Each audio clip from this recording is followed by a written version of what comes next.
Mharz, and in today's video, we're gonna try to DIY a power bank using these battery cells from my laptop.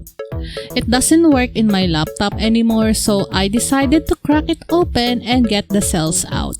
Anyway, I bought this single cell battery casing online. This thing has a little circuit that will stop the battery from over-discharging so it won't pop. Unfortunately, one of the casings doesn't have those metal spring things to link the negative part of the battery onto the circuit. Why do these manufacturers not do quality checks before shipping?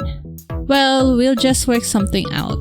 It's more hassle to return it. Besides, it's not really expensive, so Before we chuck in the cells in there, we have to check the voltage of each. According to my research, you should only insert batteries that has 2.8 volts or higher in these casings so that it has less risk of popping. My multimeter is quite weird as it has multiple voltage settings. I think I'm reading this right. These 3 cells has readings above 2.8 and we have 3 casings, so we'll use these. It's just a matter of inserting the cells in the casing.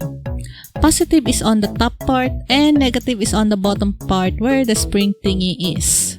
Now for this one that doesn't have the said spring, I'm just gonna solder some wire that is long enough to reach the bottom. I tried multiple ways to stick the wire to the bottom, but what I found best is inserting these little foam stuffs. These are actually put in the bottom of things so that they won't slip.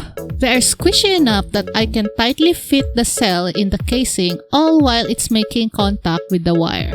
So moment of truth, let's see if they work. I'll just plug my mini lights here. If you're curious on how I made this, check out the eye icon in the upper right corner of the screen.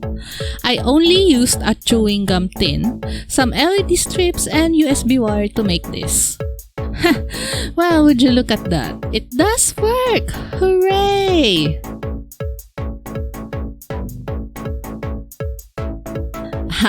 Look at that! It works as well. So the question is, how long will this last? Well, I tried charging my phone with it and it lasts 5 minutes. And that is after I full charged this power bank.